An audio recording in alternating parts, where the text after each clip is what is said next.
Hey everyone, I wanted to take a minute and show you ladies and gentlemen who are working with silicones a little bit about adding the rings to your silicones. So these are the rings.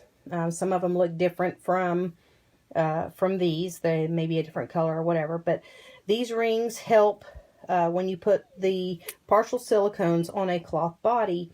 This helps the tie strap, help the limb. Once you tighten the tie strap, this helps the limb rotate, the head, the limbs, all that rotate. So I'm going to show you real quick. I'm going to add the rings to this sculpt and talk to you a little bit about silpoxy, and so that you have a better understanding of it. My son's going to hold the hold my phone as I do this, so I'm hoping that this will help those of you that are painting silicone. So this is what it looks like. So now, take this, Jacob.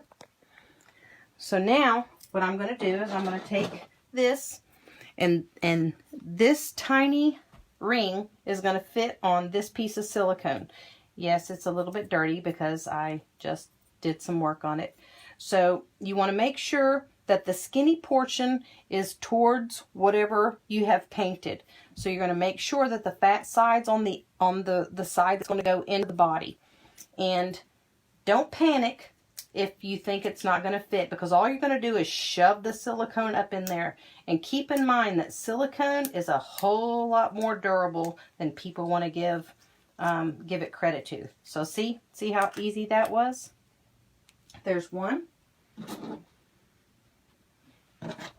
For this leg, whenever the sculptor pours the silicone in the mold, you're going to have a little bit longer flange.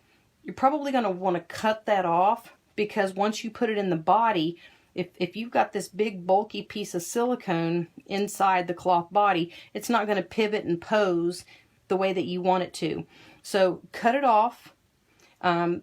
You want to be able to leave a lip. Think about the vinyl silicone, what the vinyl silicone looks like, and then extend it a little bit beyond that. So yeah, see how tiny this looks? But you're going to look at this portion to here that you want to fit. So you can look and see, yes, it's a tight fit. It's what it looks like. You're going to struggle with it, but don't be afraid to work with the silicone. Just do not puncture the silicone with your fingernails. If you have long fingernails, be aware of it. Touching it, it's not going to hurt. If you touch it with your fingernails, it's not going to hurt. So you see how I pulled it all the way through? So now what I want to talk about is silpoxy. So silpoxy is a rubber adhesive, and when you're putting these on silicone, putting these rings on silicone, sometimes there might be a little bit of a gap, and so you're worried about it slipping or popping out of this ring. I highly recommend, and if you want to take a toothpick, I've done that before, you pull this back.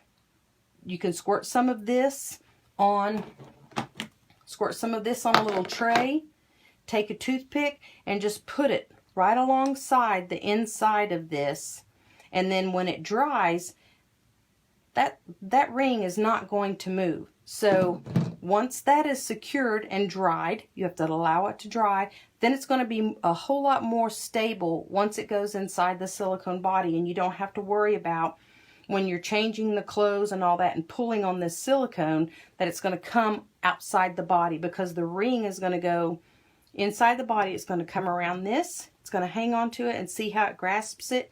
If you've got that silpoxy in there, that's going to help with the adhesive. The adhesive is going to help keep that in place so that it doesn't move. So I hope that this has helped you guys.